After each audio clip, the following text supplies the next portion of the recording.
Kisah Nabi Nuh alaihissalam.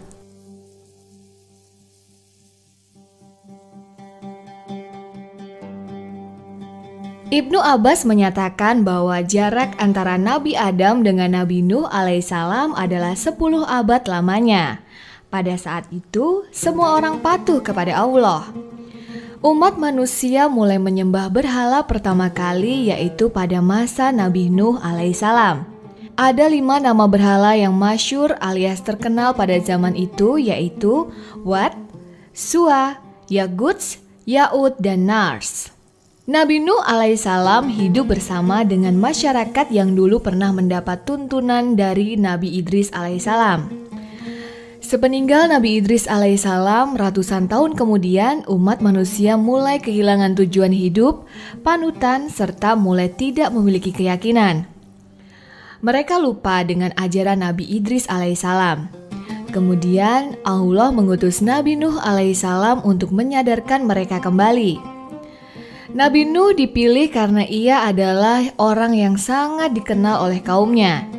Ia termasuk orang yang sabar dan teguh hatinya.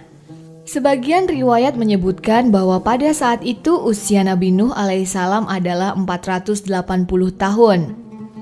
Sayangnya, usaha penyadaran selama 950 tahun oleh Nabi Nuh hanya sedikit saja yang beriman kepada Allah. Itu pun jumlahnya tidak bertambah.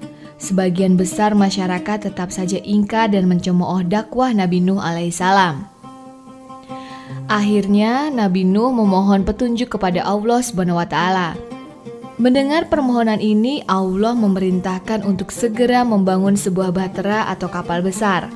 Nabi Nuh masih belum mengetahui untuk apa bahtera itu nantinya. Nabi Nuh bersama para pengikutnya dibimbing oleh malaikat Jibril membangun bahtera atau kapal dari kayu yang sangat besar. Mereka membangunnya di atas perbukitan yang jauh dari pemukiman penduduk. Kegiatan ini diketahui oleh orang-orang. Mereka datang melihat apa yang sedang dilakukan oleh Nabi Nuh beserta pengikutnya.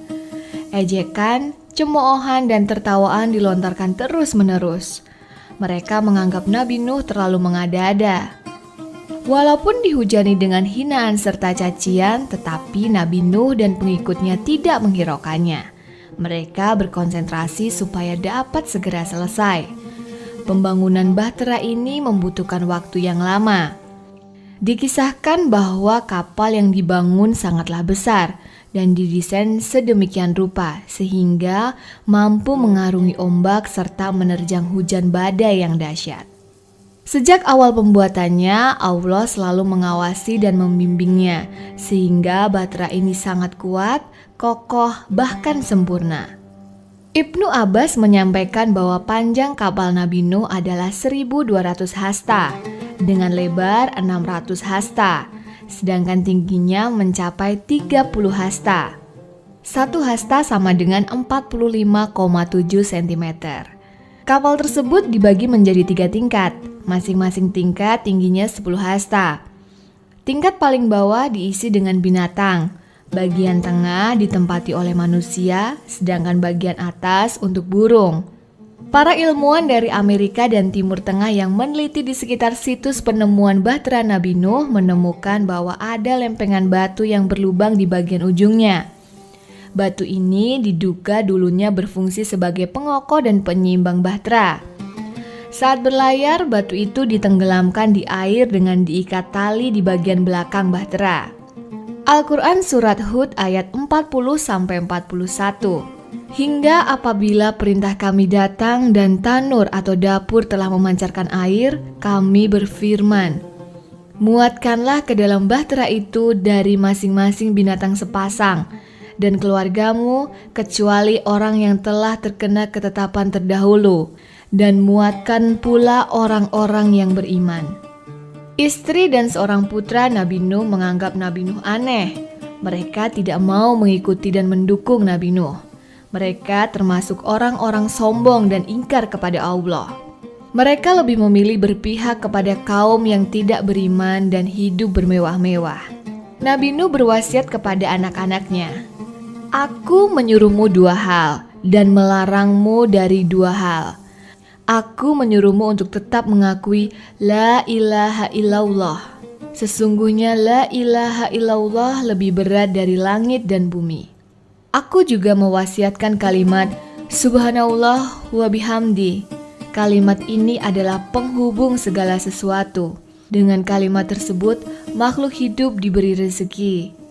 Aku melarang kalian dari perbuatan syirik dan menyombongkan diri. Setelah Nabi Nuh beserta pengikutnya merampungkan pembuatan bahtera, Allah memerintahkan Nabi Nuh alaihissalam beserta pengikutnya mengumpulkan berbagai macam hewan secara berpasang-pasangan dan menaikkannya ke dalam kapal. Allah telah memberi petunjuk bahwa Allah akan mengirimkan banjir yang sangat besar. Segala macam perbekalan sudah disiapkan. Setelah semua terangkut, pintu kapal ditutup rapat. Di luar kapal, orang-orang yang ingkar menganggap yang mengikuti Nabi Nuh sudah gila dan bodoh. Mereka tidak mempercayai apa yang disampaikan oleh Nabi Nuh alaihissalam. Mereka tetap dalam pendiriannya sebagai penyembah berhala. Sesuai janji Allah, maka azab atau hukuman untuk orang-orang yang ingkar didatangkan. Tiba-tiba, suara gemuruh terdengar. Air tercurah dari langit disertai badai yang menghantam bumi. Sedang dari dalam bumi air-air menyembur keluar dari tanah. Kaum yang ingkar berlari ke sana kemari dan berteriak minta tolong kepada para berhala-berhala mereka. Tolong! Istri dan putra pertama Nabi Nuh juga hanyut terbawa arus. Saat itu Nabi Nuh masih berusaha menolong. Namun putranya tetap tidak mau naik ke atas kapal. Ia lebih suka mencari gunung yang tinggi sebagai tempat berlindung. Setiap mereka sampai di tempat yang tinggi, air selalu dapat mengejar dan menenggelamkan mereka. Bahtera atau kapal Nabi Nuh mulai bergerak berlayar. Perlahan tapi pasti, kapal besar itu terdorong oleh datangnya air bah yang bergulung-gulung. Orang-orang yang tidak mempercayai seruan Nabi Nuh alaihissalam akhirnya hanyut terseret ombak, tenggelam dan binasa.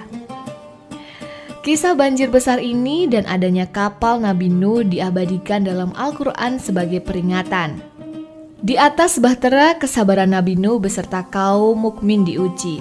Ratusan hari mereka berada di atas gulungan ombak, terombang-ambing hingga akhirnya berlabuh di pegunungan Judi selama 30 hari. Pada tanggal 10 Muharram atau Asyura, banjir benar-benar surut. Nabi Nuh beserta kaum mukmin mengucapkan rasa syukur. Mereka mulai membebaskan satu persatu binatang yang ada di dalam kapal. Hewan-hewan ini mulai menyesuaikan diri dengan lingkungan barunya.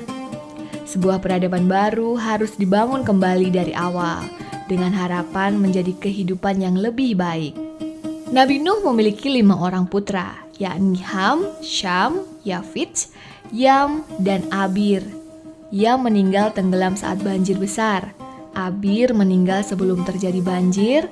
Ham, Syam, Yafit adalah 3 orang anak yang ikut Nabi Nuh berlayar.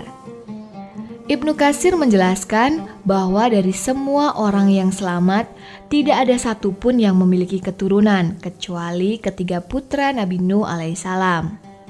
Nabi Muhammad SAW menjelaskan bahwa Ham adalah bapaknya orang Habasyah atau kulit hitam. Setelah peristiwa banjir besar, Ham dan keturunannya pergi ke selatan dan menetap di Irak Selatan. Setelah itu, sebagian pergi ke arah tenggara menuju India. Disusul sebagian lagi ke arah barat daya menuju Afrika. Sedangkan Sam dan keturunannya berhijrah ke barat daya menuju Jazirah Arab. Setelah itu, mereka berpencar di sana. Sementara itu, keturunan Yafit sebagian pergi ke arah timur, yaitu Asia, dan sebagian lagi menuju arah barat. Di antara keturunan Yafit ini adalah bangsa Turki, Sakalibah, Yajud, dan Majud.